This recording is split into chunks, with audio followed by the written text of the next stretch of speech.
നമ്മൾ ആരോഗ്യവാനാണെന്ന് അറിയാൻ വേണ്ടിയിട്ട് മൂന്ന് കാര്യങ്ങൾ. ശരീരം വിയർക്കുന്നുണ്ടോ, ആവശ്യത്തിന് മൂത്രമൊഴിക്കുന്നുണ്ടോ, എല്ലാ ദിവസവും വയറ്റിൽ നിന്ന് പോകുന്നുണ്ടോ, മോഷൻ, യൂറിൻ, സ്വെറ്റ്, ഇത് മൂന്നും കറക്റ്റ് ആണെങ്കിൽ നിങ്ങൾക്ക് ഒരു ഡോക്ടറെയും കാണേണ്ട ആവശ്യം വരത്തില്ല. ഇത് മൂന്നും എങ്ങനെ കറക്റ്റ് ആവുമെന്ന് ചോദിച്ചു കഴിഞ്ഞാൽ നമ്മുടെ എനർജി ലെവൽ കൂടാനും ശരീരത്തിലെ പോഷകമായിട്ടുള്ള കോശങ്ങളെ വികസിപ്പിക്കാനുമായിട്ട് സഹായിക്കുന്നത് ശരീരത്തിനുള്ളിലോട്ട് കൊടുക്കുന്ന വെള്ളമാണ്.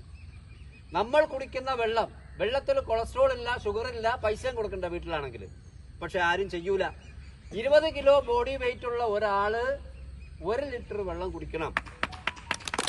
അപ്പൊ 60 കിലോ ബോഡി വെയിറ്റ് ഉള്ള 3 ലിറ്റർ വെള്ളം കുടിക്കണം, 15 ഗ്ലാസ് വെള്ളം.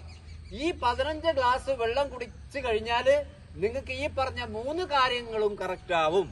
ഇനി ഏറ്റവും പ്രധാനപ്പെട്ട ഒരു കാര്യം, നമ്മുടെ ശരീരത്തിന്റെ ഉള്ളിൽ അടിഞ്ഞുകൂടിയിട്ടുള്ള, നമ്മൾ കഴിക്കുന്നതിന്റെ ഭക്ഷണത്തിന്റെ അനന്തരഫലമായിട്ട് അടിഞ്ഞുകൂടിയിട്ടുള്ള ടോക്സിസിറ്റി, അതായത് വിഷപദാർത്ഥങ്ങൾ പുറന്തള്ളപ്പെടുന്ന ഏറ്റവും പ്രധാനപ്പെട്ട മീഡിയം എന്ന് പറയുന്നത് മോഷൻ, യൂറിൻ, സ്വെറ്റ് അല്ലെങ്കിൽ വിയർപ്പ്. പറഞ്ഞ മനസ്സിലായില്ലേ?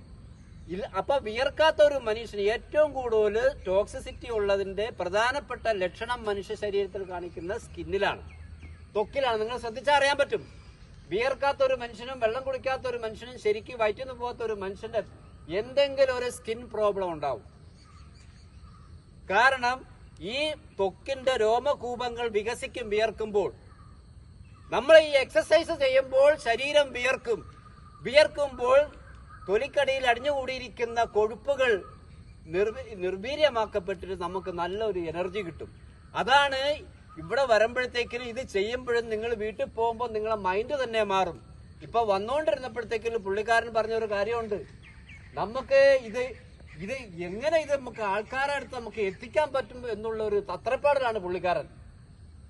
നമ്മളെ മാനസിക നിലയിൽ ഒരുപാട് വ്യത്യാസം വരും.